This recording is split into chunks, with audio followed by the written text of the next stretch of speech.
Mgogoro wa ardhi katika eneo la Regent Estate wilaya ya Kinondoni jijini Dar es Salaam umechukua sura mpya baada ya mkuu wa mkoa wa Dar es Salaam Albert Chalamila kutoa agizo la kuondoka kwa familia ya Evelyn Chiomba katika eneo hilo ambalo anadai ni sehemu ya mirathi aliyoachiwa na mume wake Raphael Chiomba aliyefariki mwaka 1993.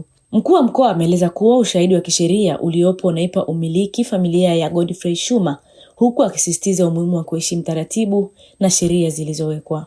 Kwa mujibu wa nyaraka zilizopo na zinazoishi sasa, eneo hili mmiliki wake halali anaitwa Godfrey Shuma na Karista Shuma. Mmiliki wake wa halali mpaka muda huu tunapoongea, na kwa mantiki hiyo sioni sababu ya nyumba kukaa wazi wakati mmiliki wa halali wa nyaraka yupo. Agizo langu ina connection to hilo. Mkuu wa wilaya upo, wilaya ipo, halmashauri ipo, RPC upo.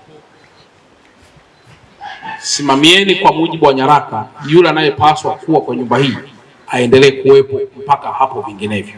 Mgogoro huo uliodumu kwa muda mrefu tangu mwaka 1995 unahusisha familia ya marehemu Raphael Chiomba na familia ya Godfrey Shuma, ambapo kwa mujibu wa uchunguzi wa kamati, ardhi hiyo iliyomilikiwa na Chiombo iliuzwa mwaka 1980 kutoka kwa Raphael Chiomba kwenda kwa Hassan Maadhi, na hatimaye mwaka 1995 ulifanyika uhamisho wa milki ya ardhi kwa Hassan Maadhi ambaye ndiye aliyewauzia Godfrey Shuma, na uhamisho kukamilika mwaka 1995. Kutokana na mvutano huo, kamati ya uchunguzi iliyoundwa na wataalamu wa sheria ilifanya uchambuzi wa kina na kuhitimisha kuwa hadi sasa nyaraka zinaonyesha mmiliki halali wa eneo hilo ni Godfrey Shuma. Kamati ilibaini kuwa tarehe 21 mwezi wa 3 mwaka 1980 kiwanja namba 317 chenye miliki ya Raphael Andrea Chiomba kiliuzwa kwa Hassan Maadhi kwa mkataba uliosimamiwa na Tanzania Legal Corporation. Kamati ilibaini kuwa tarehe 24 mwezi wa 3 mwaka 1995 ulifanyika uhamisho wa miliki kutoka kwa Raphael Chiomba kwenda kwa Hassan Maadhi ambaye ni mnunuzi. Pia tarehe 21 mwezi wa 3 mwaka 1980 Hassan Maadhi alimuuzia Godfrey Shuma na Karista Shuma, na uhamisho wake ulikamilishwa na ofisi ya msajili tarehe 22 mwezi wa 5 mwaka 1995. Hata hivyo, pamoja na maamuzi hayo, Evelyn Chiomba amekataa kuondoka katika eneo hilo, huku akidai kuwa yeye ndiye mmiliki halali na kwamba mchakato wa mauziano uliotajwa ni batili.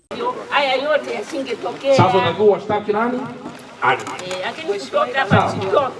Sambamba na hayo, mkuu wa wilaya ya Kinondoni Mheshimiwa Saad Mtambule amewataka wananchi kuwa waangalifu wanapochukua mikopo kwa dhamana ya ardhi, akieleza kuwa migogoro mingi hutokana na kutokufuata taratibu sahihi. Unapoenda kuchukua mkopo na ukaweka dhamana hati yako, tafsiri yake nyepesi ni kwamba umiliki wako umeuweka upande mwingine. Ukiweza kurudisha ule mkopo, umiliki ule utarudi kwako. Ukishindwa kulipa ule mkopo, umiliki ule umeusalenda, umeuacha, na benki wataendelea kuhakikisha mkopo ule waliokupatia unarejeshwa.